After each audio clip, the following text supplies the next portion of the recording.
చెప్పండి మీ పేరు, మీరు ఎక్కడి నుంచి వచ్చారు, మీ పేరేంటి అని చెప్పండి, డీటెయిల్స్ చెప్పండి. నా పేరు రామకృష్ణ అండి. ఓకే. మాది కొత్తగూడెం, ఖమ్మంలో సెటిల్ అయ్యాను. ఆ, నేను మే 28 నుంచి ఫిస్టులు అనే ప్రాబ్లంతో ఇబ్బంది పడినాను. ఓకే. ఇక్కడ ఉమా హాస్పిటల్కి సర్జరీ వచ్చేసి జూన్ 26 చేయించుకున్నాను. ఉమ్, ఈ 1 మంత్ డ్యూరేషన్లో ఖమ్మంలో ఒక 2 హాస్పిటల్స్ తిరిగాను. ఉమ్, నాకు ఆ ట్రీట్మెంట్ కరెక్ట్ అనిపించలేదు. ఉమ్, ఎవరైనా వెళ్తే అక్కడ ఆ చీమగడ్డకి ఆ పస తీస్తా అంటున్నారు, కానీ రూట్ క్లోజ్ చేస్తా అని చెప్పట్లేరు. ఓకే. స్టార్టింగ్ నాకు ఫిస్టులా అన్న దాని గురించి నాకు ఐడియా లేదు. ఉమ్, నాకున్న ఈ బాధని చెప్పడానికి కూడా ఆ పెయిన్ని చెప్పే విధానం కూడా నాకు రావట్లేదు. ఉమ్, ఇక గూగుల్లో చూడడం, యూట్యూబ్లో ఈ 1 మంత్ చూసుకోవడం వల్ల ఈ హాస్పిటల్ కూడా లింక్ తగిలింది నాకు. ఓకే. అలా చూసుకొని మళ్ళీ ఖమ్మంలో ఉంటాను కాబట్టి నేను కొంచెం వాళ్ళ వెళ్ళి అడిగాను. ఫీడ్బ్యాక్ బాగా వచ్చింది. ఓకే. సరే వచ్చి చూద్దాం ఒకసారి ఎలా ఉంటుంది ట్రీట్మెంట్ అన్నట్టు వచ్చాను. ఆ, వచ్చాక డాక్టర్ గారు మాట్లాడిన విధానం బట్టి ఉమ్, నాకు అక్కడ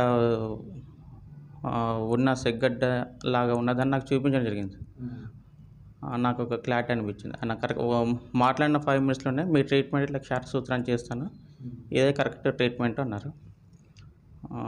నాకు కూడా అది కరెక్ట్ అనిపించింది. కరెక్ట్ అని కాదు, వరల్డ్ హెల్త్ ఆర్గనైజేషన్ కూడా దీనికి యాక్సెప్ట్ చేసింది. ఉమ్, ఇక నేను ఈ 1 మంత్లో నేను డిప్లొమా మెకానికల్ అని చదువుకున్నాను. ఈ 1 మంత్లో గూగుల్లో సెర్చ్ చేయడం, తెలిసిన వాళ్ళతో షేర్ చేసుకోవడం వల్ల ఉమ్, ఈ ట్రీట్మెంట్ తప్ప దీనికి వేరే ట్రీట్మెంట్ మరొకటి లేదండి. ఆ, ఇదే కరెక్ట్. 98% ఇది రూట్ మొత్తం క్లోజ్ అయిపోద్ది ఓకే. అన్నట్టు ఇక్కడికి వచ్చి నేను ట్రీట్మెంట్ తీసుకున్నాను. 26th జూన్ జరిగింది.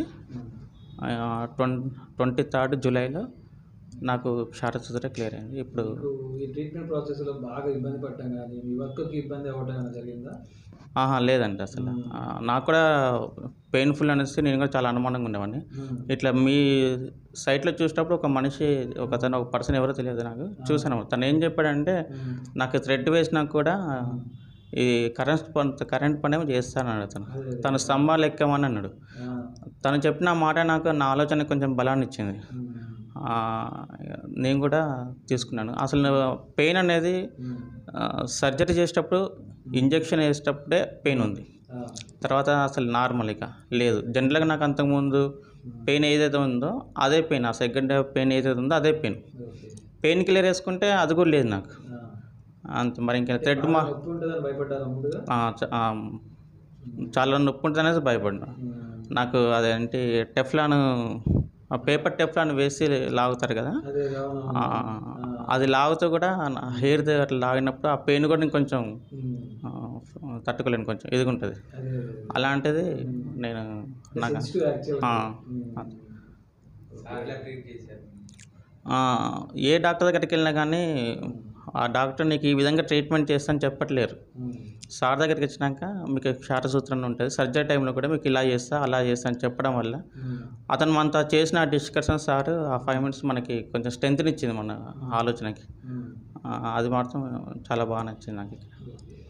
థ్రెడ్ చేంజ్ చేసేటప్పుడు కూడా ఇవాళ ఇంజక్షన్ వేసేటప్పుడు కొద్దిగా పెయిన్ ఉంది కదా, మళ్ళీ థ్రెడ్ చేంజ్ చేసేటప్పుడు సేమ్ ఇంతే ఉంటుందేమో అనుకున్నాను. ఇంజక్షన్ పెయిన్ తప్ప మరి ఇంకోటి ఏం లేదు. కాకపోతే సైకాలజికల్గా అక్కడ క్లీన్ చేసేటప్పుడు అట్లా ఆ చిన్న పెయిన్ లాగా అనిపించింది, అంతేకాని అది పెయిన్ కాదు. ఆ థ్రెడ్ చేంజ్ చేసేటప్పుడు అసలు పెయినే లేదు అసలు. వచ్చింది కూడా నా సిట్టింగ్ జాబ్ నాది. ఆ స్పైనల్ కార్డ్కి ఇంజక్షన్ అవాయిడ్ చేయాలంటే ఇక్కడికి వచ్చాను. అసలు నేను థ్రెడ్ మార్చుకున్న ఒక 2 days జనరల్గా రెస్ట్ తీసుకున్నాను, అవసరం లేదన్నారు డాక్టర్ గారు. కానీ నేను నాది కంటిన్యూ జర్నీ విజయవాడ గుంటూరు తిరుగుతూ ఉంటాను. ట్రీట్మెంట్లో కూడా తిరిగాను నేను. విజయవాడ కూడా మెట్లు చాలా హెవీగా ఉంటాయి, ఎక్కడం దిగడంలో కూడా నాకు ఏం పెద్ద ఇబ్బంది అనిపించలేదు. పెయిన్ అనిపించినప్పుడు పెయిన్ కిల్లర్ వేసుకున్నాను అంతే. ఆ 1 week వాడాను పెయిన్ కిల్లర్. ఆ 1 week యాంటీబయాటిక్ టాబ్లెట్ వాడాను, తర్వాత అసలు టాబ్లెట్ లేదు, మరి ఇంకేం లేదు. ఓకే సార్, బాగుంది వాళ్ళది. అది కాక మనం ఎంత యూట్యూబ్లో చూసినా, ఎంత గూగుల్లో సెర్చ్ చేసినా బాస్ బాగుంటే స్టాఫ్ బాగుంటుంది కాబట్టి బాస్ చెప్పిందే వాళ్ళు చెప్తారు యాక్చువల్గా మనకి, లేదంటే మనకి ఎందుకు చెప్తారు వాళ్ళు. థ్రెడ్ మార్చినాక మీరు వాష్రూమ్కి వెళ్ళినప్పుడు థ్రెడ్ తగిలే ఛాన్స్ ఉంటుందంటే స్టాఫ్ చెప్పారు ఈ మాట నాకు. కరెక్ట్, ఇది థ్రెడ్ తగిలే ఛాన్స్ ఉంటుందండి, అంత అని చెప్పడం స్టాఫ్ చెప్పడం నాకు కరెక్ట్ అనిపించింది. లేదంటే నేను లాగేసేవాడిని. మనకి ఎంత తెలిసినా ఎంత యూట్యూబ్లో చూసినా కానీ ఈ స్టాఫ్ చెప్పేది వింటూ ఉండాలి. ఎందుకంటే సార్ చెప్తాడు కాబట్టి ప్రతిదీ మనం డాక్టర్ని అడగలేము. మనం మనతో స్పెండ్ చేసిన టైంలో ప్రతిదానికి కూడా, అందులో మనం ఇంటికి వెళ్ళినా కూడా మనకి డౌట్ అనిపించినా వీళ్ళకి కాల్ చేస్తే స్టాఫ్ కోఆపరేషన్ బాగుంది. 100%. చేయడం మాత్రం 100% రాంగ్ అండి. రాంగ్ అంటే ఇది చెట్టులాగా పెరిగిపోతూ ఉంటుంది బాడీలో. ఇక బాడీలో పెరిగిపోతూ ఉంటుంది. ఇంకా ఆ పెయిన్ మనం తట్టుకోలేము. ఎంత యాంటీబయాటిక్ టాబ్లెట్ వేసుకున్నా, ఎన్ని పెయిన్ కిల్లర్ వేసుకున్నా, అంటే నేను ఇవన్నీ ఈ 1 మంత్ నాది May 28 నుంచి June 23 వరకు ఈ 1 మంత్ నేను ఇక యూట్యూబ్లో చూడడం, గూగుల్లో కంపారిజేషన్ చేయడం, చదవడం. బ్రీఫ్ ఇంగ్లీష్ రాకపోయినా మళ్ళీ గూగుల్ చాలా సెర్చ్ చేశాను.